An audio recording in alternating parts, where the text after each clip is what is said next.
ஆட்டத்தை ஆடுறது பெரிய விஷயம் இல்ல, யாரோட தயவும் இல்லாம ஆடணும். அப்படிதான் உங்க தலைவர் சொல்லியிருந்தாரு. ஆனா இப்போ பதவி ஆசைக்காக இப்போ நிறைய பேரோட தயவு அவருக்கு தேவைப்படுது. சோ அதுக்காக அவர் போராடிட்டு இருக்காரு.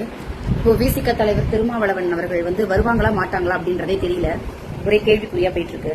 இன்னைக்கு நைட்டுக்குள்ள அதுக்கு ஒரு பதில் கிடைச்சிடும். இப்போ டிவிகேவோட தொண்டர்களாகட்டும், அவங்களுடைய நலம் விரும்புவர்களாகட்டும், எல்லாருமே நார்மலா கூட இப்ப ஒரு ஃப்ரெண்ட்ஸா கூட பேச முடியல.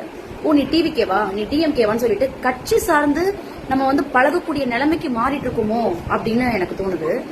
ஏன்னா டிவிகே அப்படின்ற ஒரு கட்சி வந்ததுல இருந்து எல்லாருமே மதசார்பற்ற ஒரு தமிழகம் இருக்கணும் அப்படின்னு சொன்ன இடத்துல ஒரு நார்மலா ஒரு ஃப்ரெண்டா கூட ஒரு டிவிகே டிஎம்கே அப்படின்ற அளவுக்கு பேசுற அளவுக்கு போயிட்டு இருக்கு நம்மளுடைய சமூகம்.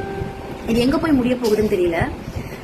அதே மாதிரி இவர் இன்னமும் வெளியில வராம இருக்கிறது இது எந்த அளவுக்கு மக்களை பாதிக்கும்ன்றது அவருக்கு புரியல.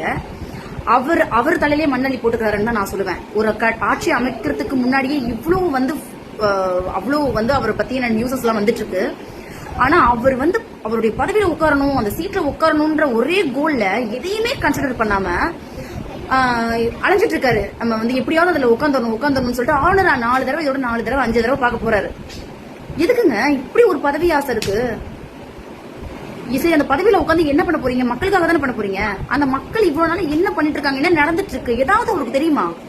தெரிஞ்சும் கண்டு காணுக்காம இருக்காரு ஒரு தலைவர். அதுக்கு நீங்க சப்போர்ட் பண்ணிட்டு வேற வரீங்க, கமெண்ட்ஸ்ல அசிங்கமா பேசுறீங்க, கேக்குறீங்க. கேள்வி கேட்கறதுக்கு முன்னாடி உங்க தலைவர் எப்படி, நீங்க எப்படி அப்படின்றத முதல்ல யோசிச்சுட்டு புரிஞ்சுட்டு பேசுங்க.